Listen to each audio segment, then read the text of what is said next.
Moi boas a todas e a todos, benvidos e benvidas unha semana máis a Debate no Eirado. O espazo que hoxe nos acolle é o Centro de Cultura Tradicional de Frades. E as persoas que me acompañan no debate son Alba, Diego, Nico e David. Mil grazas a todos por estar hoxe aquí. E como sempre, antes de comezar a debatir, imos ver un pouquiño máis sobre esta vila.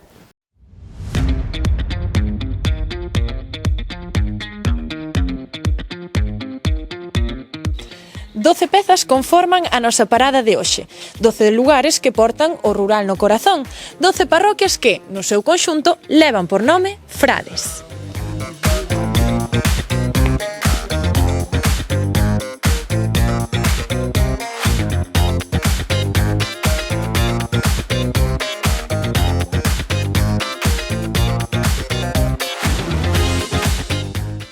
Contan con lugares que nos transportan ás raíces do municipio, lugares que manteñen vivo o pasado para ensinarllo ás novas xeracións.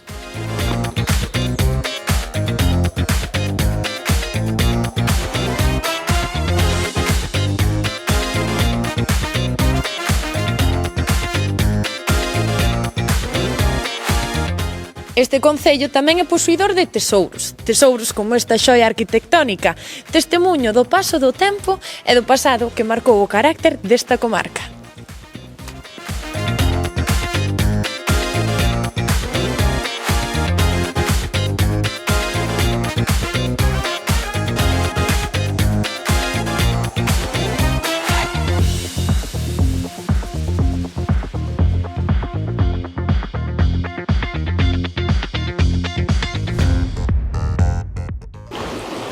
Mais sendo unha vila rural, non nos podemos esquecer dos seus espazos naturais. Espazos que invitan á relaxación e ao desfrute. Espazos como este, a área recreativa da Iazo, un exemplo perfecto da riqueza paisaxística de Frades.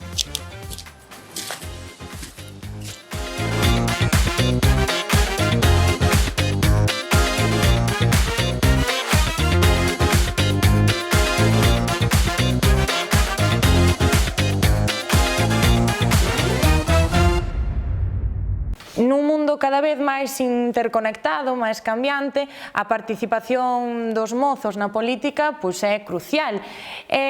Como estades vendo en pantalla, hai quen pensa que un só voto non cambia nada, ou mesmo nas recentes eleccións a Comisión Europea tivo que botar man de persoeiros coñecidos para mobilizar o voto da mocidade. E reflexionando sobre isto, pareceme ben triste que non hai tantos anos aquí votar era un soño pois que se ve feito realidade grazas a unha democracia. Entón, pregúntovos a vos, por que lle damos tan pouca importancia ao noso voto? Comezamos por aquí, Alba. Pois, non sei, dende o meu punto de vista, penso que a xuventude acude a votar de maneira como quen vai facer calquera outra cousa, sin darlle importancia ao que é realmente o voto. Moitas veces penso que nos mundos nos que estamos deixámonos decantar, influenciar por referentes igual que pensan dunha forma ou doutra e diriximos o noso voto a quen en realidade non queremos. Estás de acordo coa compañeira? Sí, eu creo que sí, ademais, porque creo que non se sinten realmente representados, aínda que propoñan moitas leis ou cambios para os máis novos, ao fin e ao cabo, cando pasa o tempo das eleccións, non ven que eses cambios sexan... Quedan todo en promesas, digamos.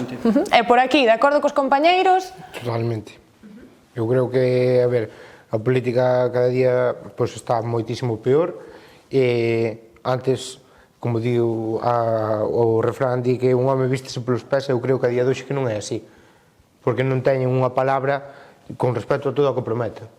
O que dicía o teu compañeiro, quedan promesas no aire sen cumplir. David, de acordo cos compañeiros, algo que engadir? Eu estou de acordo en certa parte, pero tamén creo que cada vez a xente está empezando a mobilizar un pouquiño máis, porque ve que para ter os dereitos que todos disfrutamos hai que acudir ás urnas. E ti crees que realmente a mocidade ten interese por participar na política? Eu penso que cada vez máis, porque mesmo compañeiros meus xente que ven agora votar máis reciente, o sea, se está involucrando en partidos e formacións políticas. E os demais, que pensades? Realmente os mozos e mozas estamos involucrados na política? Temos ese interese? No, eu creo que non. Non? Por que? Non sei, porque, a ver, eu fíjome de cando vou votar e tal, ves a xente de 30 anos en adiante, pero xente nova ves moi pouca. E por que credes que ocorre eso? Sabemos, primeiro, sabemos a quen imos votar? Coñecemos realmente toda a listaxe que inclúen os partidos? Para nada. Sinceramente, non? Non, porque a mitad da mocidade tamén xa non, é dicir, non acude a mítins, non ve nada na televisión, entón, por moito que vexas nas redes sociales, ao fin e ao cabo, non ves nada.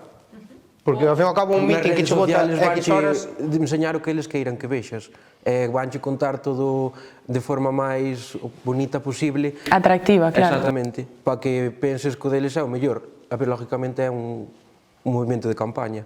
Alba, ti por que crees que ocorre isto? Por que crees que non temos ese interese? Non sei, eu penso que agora vivimos máis ou menos ben e agora, pois, dende o meu punto de vista, tamén lle dou a razón a David, porque vexo, pois, no punto que estou, eu agora mesmo na miña vida, vexo como o meu futuro se me vai empezar a complicar. Entonces, vexo como un momento de pensar a quen lle vas dedicar o teu voto. Porque vos credes que estamos o suficientemente ben representados, é dicir, que contan con nós nas decisións políticas? Cos máis mozos? Porque ao final somos o futuro. Contan con nós ou non? Eso, ao fin e ao cabo, depende de nós. Se ti non vas votar, non van contar contigo. Pero, ao fin e ao cabo, o abanico da población somos unha minoría, entre comillas, que cada vez vai sendo máis amplia, pero, de momento, o sea, iso vai estar sempre na minoría. Que tamén depende de nós, iso. Exactamente. E pensades que ese dereito de votar debemos acudir ás eleccións nunha idade máis temperá? Porque hai quen fala de que aos 16 somos o suficientemente maduros para exercer este dereito. Que pensades vos? Eu creo que non. Creo que non porque, é dicir, a xuventud que está vindo agora, eu creo que, ainda que se consideren maduros, non son suficientemente maduros como para ver e decidir quen nos vai representar. Tomar esa decisión que ao final é importante, ainda que non lle demos esa relevancia. É un voto dun día, pero ao fin e ao cabo son 4 anos. Entonces, parece unha tontería, pero se faz mal algún día, despois vai te perjudicar a ti e ao resto da población. E por aquí, vos que pensades? Aos 16 anos temos a madurez suficiente para decidir quen nos vai representar? Pois eu penso que sí que se debería acotar un pouco a idade, porque, a ver, aos 16 vexo moi temperá, porque con 16 anos, pois, é máis nos tempos nos que estamos agora, penso que os adolescentes son moi influenciables, e máis un pouco pola idade máis maior. É dicir, que os 18 aínda somos demasiado novos. Non, os 18 ben. Os 18 ben. Pero non a cortar a 16. Estamos todos de acordo entón que os 18 é a idade apropiada? A mí me parece moi que sí. Sí, a ver, nalgúna edad tes que poñer o límite. Eu creo que, ao fin e ao cabo, depende de cada persona, porque ti noutro terreno, por exemplo, cando queres saber o que vas estudiar ou tal, moitas veces eliges un camiño que te equivocas. Con 18, 16 e incluso con 22, entonces... Exacto, pero hai decisións, como ti ben dis, a hora de escoller xa unha rama ou outra en bacharelato, por exemplo, aí aos 16 xa temos que tomar unha decisión. Por que non somos o suficientemente maduros logo para escoller quen nos vai representar?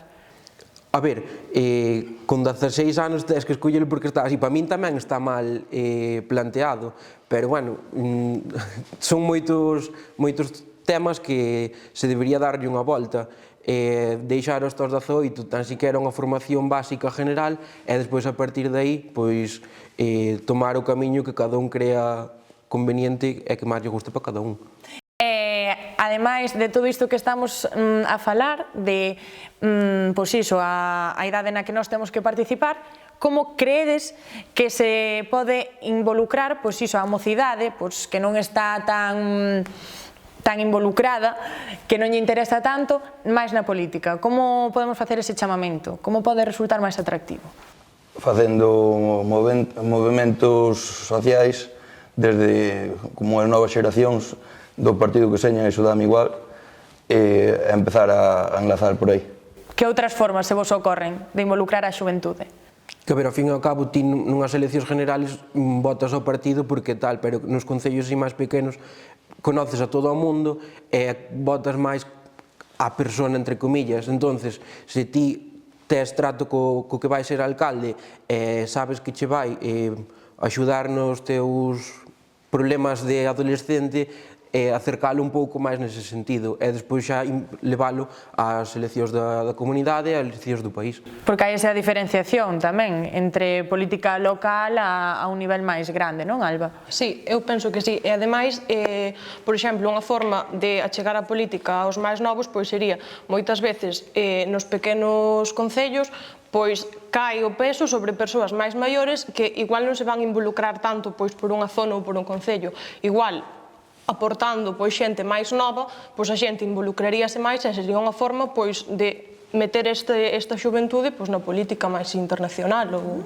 E por aquí, Nico, a ti que maneira se che ocorre de involucrar a xuventude na política? Facer mítins máis atractivos no sentido de que chamen a mocidade de buscar solucións, o que dicía Diego, aos seus problemas do seu futuro máis do día de hoxe, pero dunha maneira que eles mesmos se den conta de que sí que deberían ir xunta, é dicir, a ese mítin, pois, porque vailles facer falta.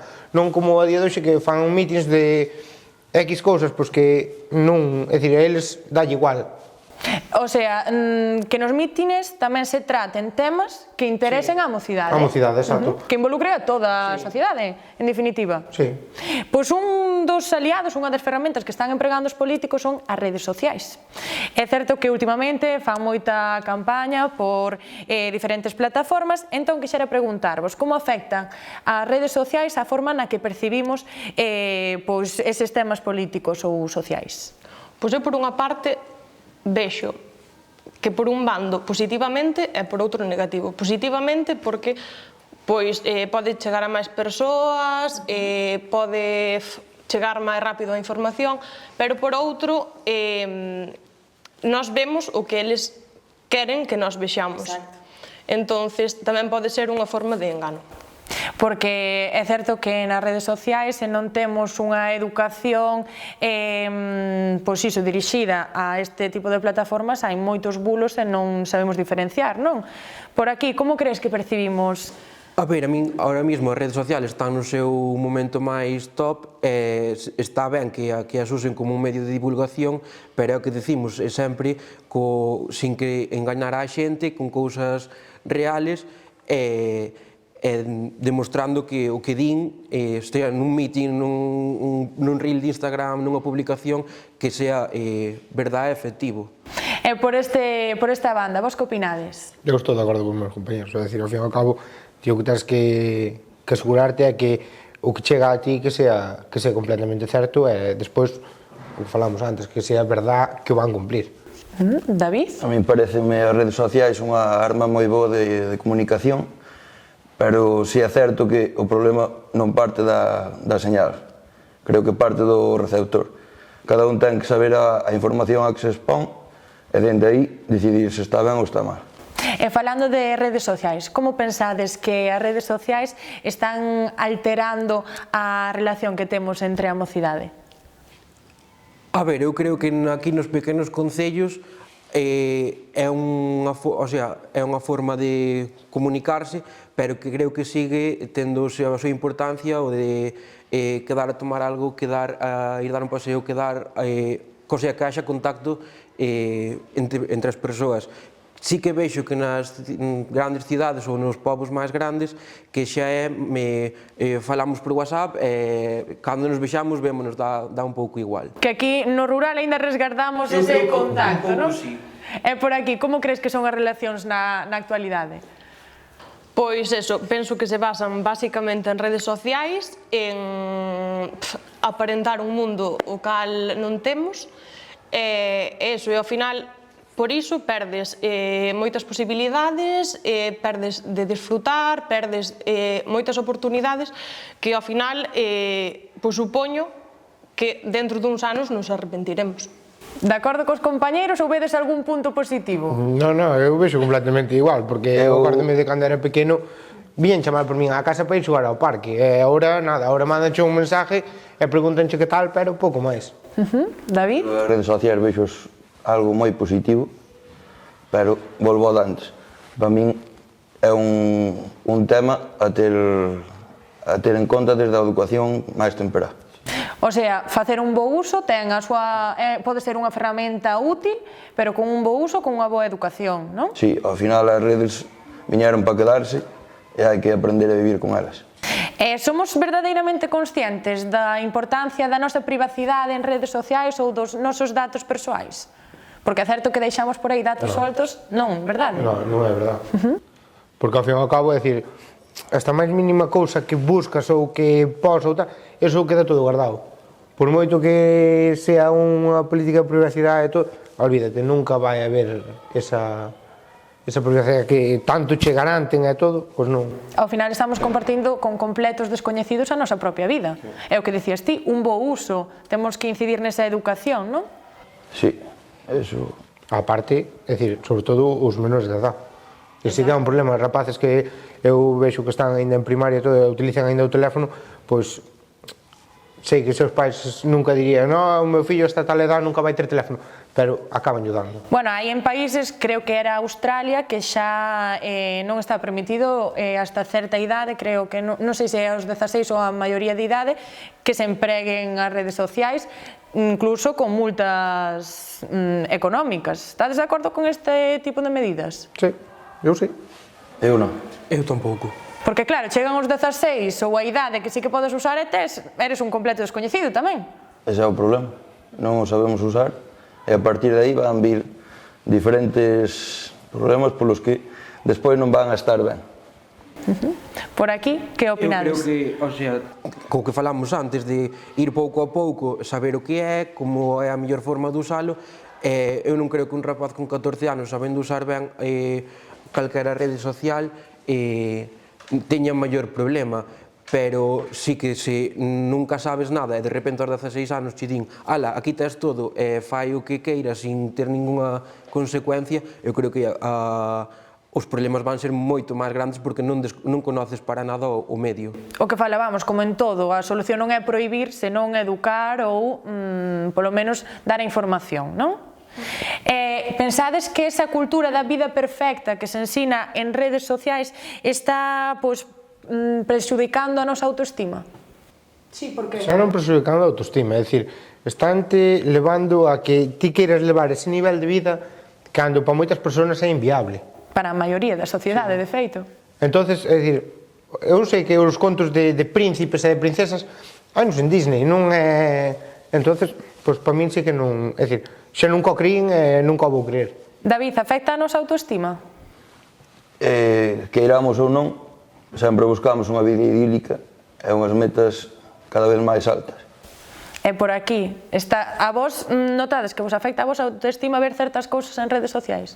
A ver, ao fin e ao cabo ti ves, o sea, tanche mostrando unha vida que non tes, que poderías chegar a ter en algún momento, e pois soñas con eso. A min personalmente non me afecta porque sei moi ben o que quero e no momento no que estou ao que podo chegar, pero sí que considero que hai xente que lle pode afectar económicamente ou personalmente. E por aquí, Alba? Sí, eu penso como Diego, a min tampouco me afecta, pero hai veces que dis ti, jolines, por que eu non poderei estar de viaxe 6 veces ao ano? Ou hai veces que o penses e dis ti, ou vas a un sitio, en vez de disfrutar do sitio, estás pois facendo a foto perfecta. E aínda que sexamos conscientes de que esa vida virtual non é a realidade, é certo que en moitas ocasións sí que afecta a saúde mental, a ansiedade.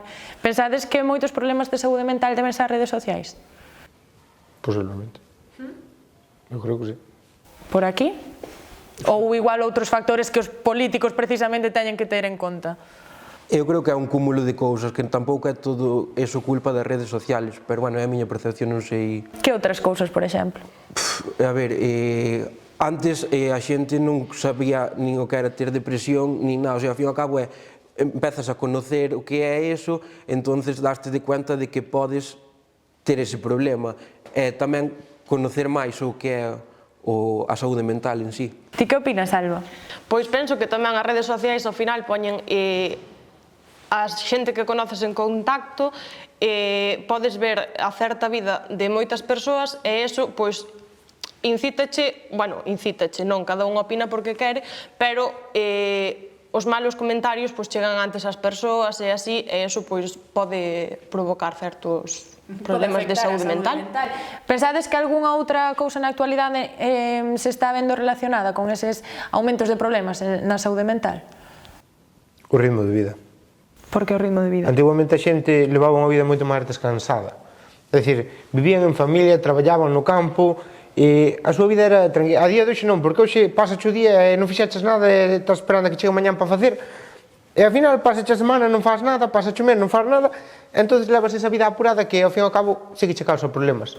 David, de acordo? Eu creo que os problemas de saúde mental estuveron aí sempre, o que pasa é que cada vez hai máis coñecemento sobre eles. Que se están visibilizando. Sí. Pero bueno, tamén é preciso, as redes sociais tamén é unha boa ferramenta para visibilizalos incluso.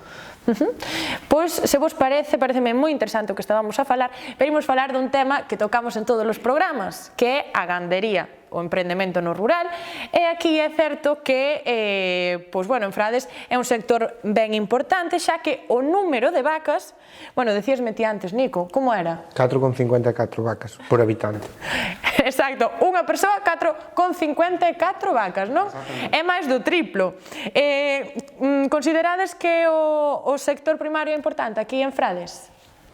É o sector sobre o que xira a economía de todo o concello, tanto directa como indirectamente. Que significa logo o sector primario para Frades? É o todo, podese dicir? Poderíase dicir que nun porcentaxe moi alto, sí. Nico, ti estás moi vinculado, moi vencellado ao rural, que significa o sector primario? Para min todo, é dicir, ao fin e ao cabo, move moitísimo emprego, porque é o que dicía aquí antes David, é dicir, tanto directa como indirectamente, creas postos de traballo, empresas que veñen aquí vender, e parece que non, pero a xente a día de hoxe está marchando de Frades, moita dela, isto a ver en que queda a cousa, ten que vir xente de fora, a ver que pasa. E credes que é un sector con posibilidades de emprendemento? Sí, eu creo que sí. A ver, é difícil emprender de cero, porque ahora mismo o nivel de vida da ganadería, bueno, nivel de vida non, o que son as ganaderías ahora están super modernizadas, con robots, xa van moi a gran escala, non é o que era antes, que había 10 vacas por cada casa, pero que pouco a pouco, tendo constancia no traballo, creo que sí que sería un bo movimento, unha boa forma de emprender. Bueno, aquí temos unha emprendedora, un exemplo de emprendedora. Alba, contanos, a que te dedicas? Pois nada, eu son audioprotesista e aquí no concello son hosteleira, aparte de ser estudiante, e pois si vexo o sector primario bastante importante no concello, porque eso, basicamente, na maioría dos negocios está todo movido por xente que provén deste sector, principalmente no meu bar, pois son ou gandeiros, ou empresas de servizos de gandeiros, ou mecánicos, e ao final é a xente do concello. Directa ou indirectamente é algo que está beneficiando este concello, que vive de feito do sector primario. Ti, como emprendedora, tes un local, que vantaxes ou desvantaxes ten o rural á hora de emprender? Pois, como ventaxes, pois considero, primeiramente, os espazos, que obviamente podemos ter pois un espazo máis grande, máis con opcións a diferentes cousas. Despois os custos, non é o mesmo ter un alugueiro en Frades que no centro da Coruña. E despois, sobre todo, o trato ca xente. E desvantaxes hai algunha? Sí, penso que sí. Ao final, en Frades vive un certo número de persoas e pois no centro de Santiago, pois como que sempre vas saber que alguén vai parar no teu negocio. Pero bueno, aquí é un trato máis cercano tamén, porque ao ser sempre, bueno, ser menos, serán sempre os mesmos, non? Sí, efectivamente. Que outras vantaxes se vos ocorre a hora de emprender no rural? Por aquí ocorre se vos algunha máis? A ver, é que ao fin e ao cabo é o que dixo Alba, tes diferentes posibilidades de espacio, de nivel de vida, o sea, tes un nivel de vida moito máis tranquilo entre comillas, porque sabes que máis ou menos a xente vas ter sempre a mesma, xa acabas conocendo todo o mundo, e ao fin e ao cabo ir ao bar de Alba é como ves sempre a mesma xente, sabes que vas a esa hora e están os 4 de sempre, e vas a outra e van estar os 4 da hora de Sí, sentirte un máis como na casa, non? Exactamente. E a hora de emprender, pensades que a lingua importa? Empregar a lingua galega pois causará unha desvantaxe no ámbito empresarial? Eu creo que no sector gandeiro creo que non, é dicir, porque ao fin e ao cabo pois hai outros moitos traballos que sí que che exixen e tal, pero creo que para a gandeiría creo que eso, a ver, sí que estaría ben pois que sí que se aplicara máis, é dicir, a nivel en todos os educativo. ámbitos? Sí, pero creo que non, é dicir, para o tema da forma, é dicir, de emprender no rural creo que non habería. Por aquí, no ámbito empresarial, importa a lingua que empregues? Eu creo que non. O que importa é para ben. A lingua galega eu utilizo a diario, traballando. Salgo fora de Galicia, utilizo o español. Unha lingua maiores é riqueza. É riqueza cultural, ao final. Por aquí, opinades o mesmo que os compañeiros? Sí, eu, a ver, ao fin e ao cabo no meu traballo tamén movo por casi toda a comunidade galega, eu uso o galego no meu traballo, usei nos 4 anos que estuve en Lugo estudiando, e usei a toda a miña vida, tampouco nunca tuve maior problema, e claro, cando sales de Galicia pois usas o castelán, pero é o que di David, é máis riqueza cultural. Contamos cunha riqueza que é o noso idioma. Alba, rematas ti? Pois eu aí estou un pouco en desacordo cos meus compañeiros.